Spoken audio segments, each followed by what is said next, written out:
हरियाणा में चुनाव के दिन कुछ ही समय रह चुका है और अब चुनाव प्रचार है बड़ी जोरों पर है। हमारे साथ बात करने के लिए लोकसभा उम्मीदवार कुरुक्षेत्र से सुशील जी मौजूद हैं। सर, किस तरीके का आज आपने नामांकन फाइल किया गया है?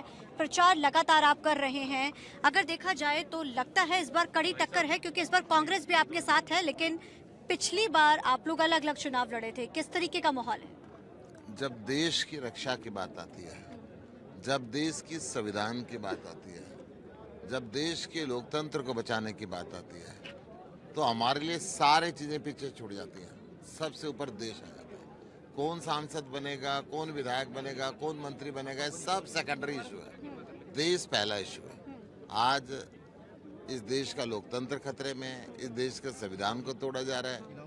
आम आदमी पार्टी, कांग्रेस और अन्य दल मिलके इंडिया गठबंधन बना और इंडिया गठबंधन मजबूती से इस देश के संविधान को बचाने में, लोकतंत्र को बचाने में लगा हुआ है। आप लगातार कह रहे हैं कि देश को बचाना है, लोकतंत्र को बचाना है। जहां पर भी प्रचार चुनाव होता है, वहीं भाजपा कहती है कि हमने भी बचाना है। सब लोग बचाने के उसमें लगे हुए हैं। आखिर में क्या चीज? भाजपा मणिपुर के अंदर 1.5 साल से बहन बेटियों का नंगा नाच खिलवा रही है, निर्वस्त्र उनको घुमा रही है।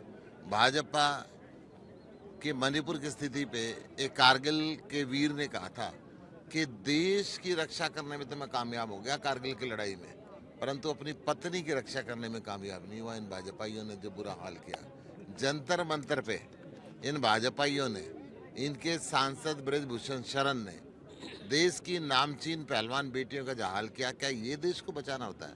इनके मंत्री टैनी ने किसानों के ऊपर गाड़ी चढ़ा दी और उन्होंने उसको शाबाशी दी और दोबारा लड़ने के लिए टिकट सबसे पहले दी। क्या ये देश को बचाने की बात होती है? किसान वाला मुद्दा लगता है कि कहीं ना कहीं इम्पैक्ट जो है वो इस चीज पे डालेगा और आप लोगों के लिए इस मुद्दे का फायदा हो। एक संसद में क्वेश्चन पूछने पे एक पूरे सत्र के लिए 150 सांसदों को सस्पेंड कर दिया जाए, क्या ये देश को बचाने की बात कर रहे हैं? वो पूरे प्रदेश को नशे में झोंक देना, क्या ये देश को बचाने की बात कर रहे हैं? बेरोजगारी चरम सीमा पर पहुंचा देना, क्या ये देश को बचाने की बात है? सिलेंडर गैस का 400 रुपए से 1100 रुपए पर पहुंचा देना, रसोई गैस के अलावा डीजल और पेट्रोल 40 रुपए से 95 रुपए पहुंचा देना, क्या ये देश को बचाने की बात है? अगर ये देश को बचाने की बात है तो इनसे राम जी बचाए। जो इस बार आपके अपोजिशन में खड़े हैं, जिंदल जी को वोट इस बार जो टिकट दी गई, हालांकि वो पहले कांग्रेस में रहे हैं। यहाँ पे 10 साल तक पहले तो भाजपा का रहा पिछले 10 साल से, और कहीं ना कहीं कहा जा रहा है कि वोट बैंक बड़ा है।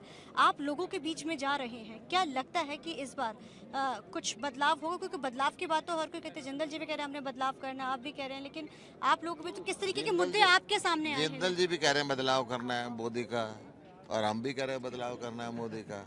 जिंदल जी किस चीज़ का बदलाव करना चाहते हैं? आप कह रहे हैं ना, वो कह रहे हैं बदलाव करना है।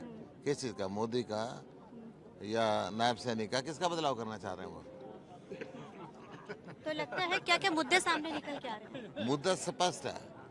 भ्रष्टाचार मुक्त सरकार, भय मुक्त सरकार, संविधान पे चलने वाली सरकार, लोकतंत्र को बचाने वाली सरकार, किसानों की समृद्धि करने वाली सरकार, जवान का सम्मान करने वाली सरकार, महिलाओं को बराबरी का अधिकार देने वाली सरकार बनानी है और देश को विकसित करना है। ठीक है, थैंक यू सो मच। तो ये थे हमारे साथ बात करने के लिए कुरुक्षेत्र से लोकसभा उम्मीदवार इंडियन गठबंधन के तहत सुशील गुप्ता, जिन्होंने दावा जरूर ठोका है। देखना रहेगा कि लोग किसको इस पर फतवा देते हैं। कैमरामैन अलजिंदर के साथ कुरुक्षेत्र से TV9 के लिए अमनप्रीत कौर।